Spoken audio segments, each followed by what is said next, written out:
Okay, now that I'm writing this, I can see how strange it is that I've had my dog for almost 31 years. But when you live with something every day of your life, it's kinda normal, you know?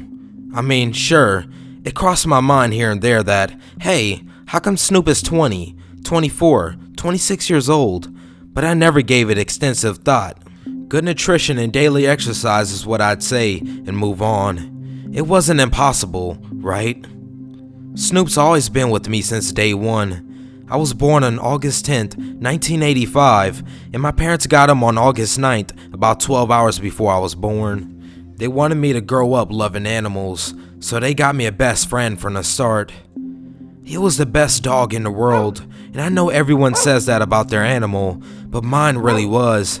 He never left my side, and I took him everywhere I could. I even brought him to the US when I moved here from Montenegro. Some of my ex-girlfriends weren't thrilled that I was so close with Snoop, but since he's been my buddy from the day I entered this world, he was always my priority. Not only was Snoop always available for infinite cuddles and 24/7 games of fetch, but he also got me out of a few strange situations. I remember one day about 19 to 20 years ago, I was mowing the lawn outside my parents' house, and a man walked up to me. He wore a black suit and a nice hat, so he looked legit to an 11-year-old me. He talked to me about Star Wars, which I loved obsessively, and told me that he had a huge collection in his van that was parked just down the street. Normal looking man plus Star Wars toys equaled me throwing everything my parents drilled into my brain about strangers right out the window. I was about 3 feet away from entering this man's van when he turned to me, his face pale as a ghost. He then violently turned back around, ran into his van, and sped away like a madman without saying so much as a word. I stood there confused for a second, and when I shrugged and turned to go back home, I saw Snoop standing right behind me. He didn't bark, but he still must have scared the nice gentleman who was going to show me his toy collection. I was mad at Snoop for startling the man, but he was my best buddy, so I forgave him right away. Let me think if I can remember more situations where Snoop helped me. Oh yeah, I remember a strange one when I was 19 or 20. I went camping with a couple of buddies. You know, beer, lots of meat to grill, that kind of deal. Of course, I took my dog with me. Everyone loved him and he loved the woods as well. On the last night of camping, my buddies went to look for some wood to light a fire, and I went on a stroll to the river. Snoop was sleeping in my tent, so I didn't take him. He was such a good dog. I was never afraid of him running away. When I got to the river, it was getting pretty dark. I got close to the water to see if I can gauge how deep it was, and I heard footsteps behind me. I turned and saw this maybe 11 or 12-year-old little girl standing behind me. She was kind of out of place looking, wearing a nice black dress in the middle of the woods. I asked her if she was lost, and she told me that she was.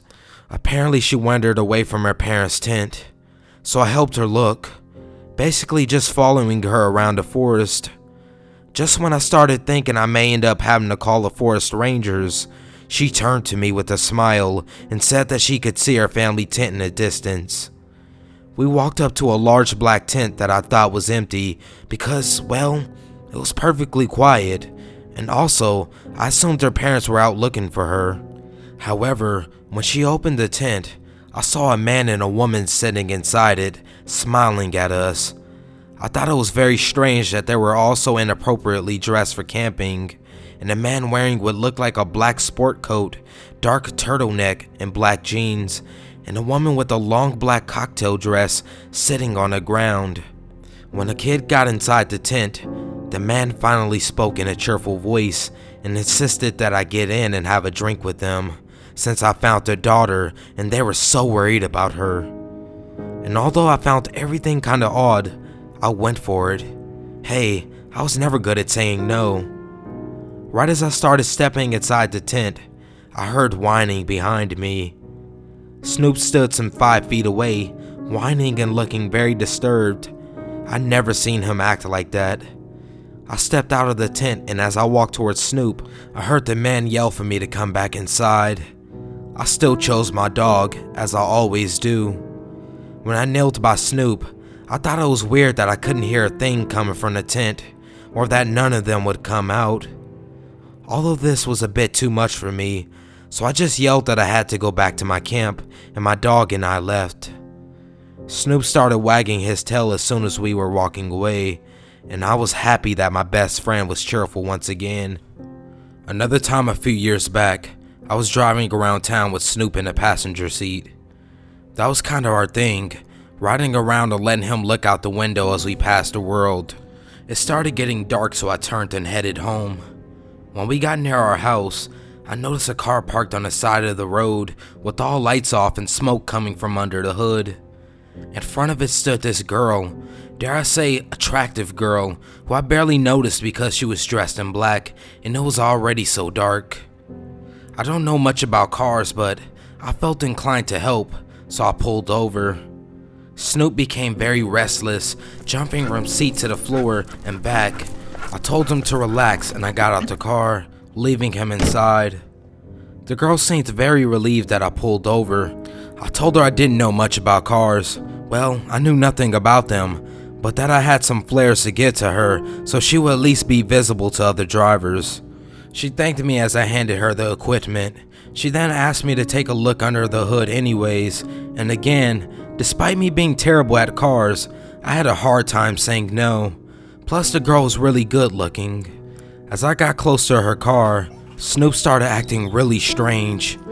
He was now scratching at the window and whining.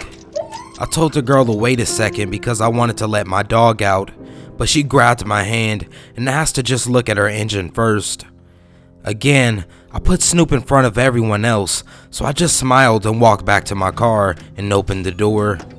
He jumped out so quickly, I thought he'd hurt himself.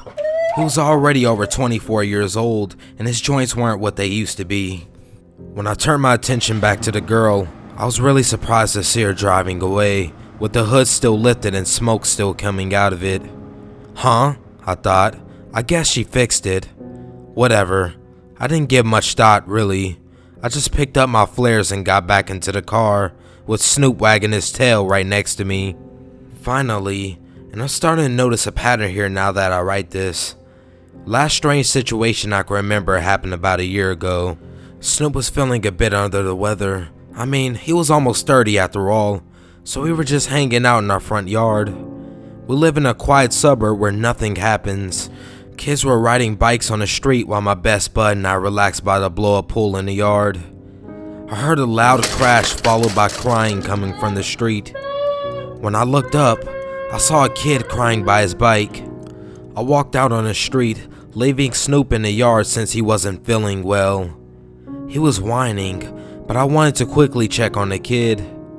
I asked the boy if he was okay, and he rolled up his black pants to show me his bleeding knee, and I saw that his dark shirt was also torn up in a few places. He asked me if I could take him home, which was just around the corner. Of course I could. I walked with him, and when we got in front of his house, he asked me to come in. I'm not the one to enter strangers' houses, especially with the kid, so I thanked him and started walking away. Then, the door opened and his mom came out. She was dressed in a black dress and accompanied by a very nice smile and warm, inviting face. She begged me to come in and have some freshly made lemonade, her way of thanking me for helping her kid. I was reluctant, but I caved in. She seemed so nice. As I was climbing the steps to the door, I heard loud barking behind me. I turned around and saw Snoop standing in the street. He almost never barked. It was strange because my fence was at least 4 feet tall and my dog could never jump over it. Then I saw that his belly was bleeding, all scraped from what I figured was him jumping over the fence I always thought was too high for him. As I started walking towards him, the kid grabbed my hand. He asked me to come in, followed by his mom, who was now basically begging me to come in and try a fresh lemonade. Once again, I chose my buddy over strangers, so I apologized, let go of the kid's hand, and walked my hurt buddy home as the door slammed behind us. Snoop was so happy, even though he was hurt. Just recently, Snoop passed away yesterday evening. He died on my lap while I was gently scratching him behind his right ear, his favorite. I didn't want to cry while he was taking his last breaths because I wanted to be strong for him, to show him that it was okay to let go. Once his belly stopped moving and I knew he left me, I broke down. I cried harder than when my grandpa died, harder than I ever did in my life, really. I knew that this day was coming. I just wasn't ready for it. Almost 31 years, man. I buried Snoop in my yard last night. Some people may find that strange, but he was my best friend, indescribably big part of my life, and I couldn't just give him away to be buried or cremated who knows where. I had trouble sleeping last night. I was tossing and turning for hours, and when the clock hit 4 a.m., I knew sleep wasn't going to come. All I could think about was my best friend, now laying in the cold ground in front of my house. Almost as if to check on him one more time, to see if he somehow miraculously woke up and was waiting for me, I got up to look at his final resting place. When I walked up to my second floor window, all of the sadness and heartbreak I felt at that moment got instantly replaced with a horrifying wave of dread that struck my body. On his grave, right in my yard, stood some 12 or 13 people. They were all looking up, straight at me. You never expect to see someone standing in your front yard in the middle of the night, especially not 13 people, all dressed in black. And then, another shock hit me. I recognized them. One by one, I knew them all. It took me a bit, but I did. I swear to you, I did know them. The kid on a bike and his mom, the child from the forest with her parents, the girl I stopped to help on the side of the road, some other people from different one-time situations from my past. But the one that nearly paralyzed me right there was the man. The same man who tried to make me get into his van almost 20 years ago. He didn't look a second older than how I remembered him. Everyone else there I met in the US. The man though, the man I met as a kid in Montenegro, 5,000 miles away. And he was standing in my yard looking at me. He then yelled at me to come on out. Everyone else started motioning for me to come down. The kid and his mom smiling, the broken car girl combing her hair and sending kisses, the camping family waving. They all wore the same clothes I remembered them wearing in the past. I pulled, nearly tore actually, the drapes closed and dialed 911. 7 or so minutes of dreadful silence later, police cars showed up. They didn't see anyone in the yard, but promised to keep looking around the neighborhood. I told them to go to the lady down the street's house, and they said they would.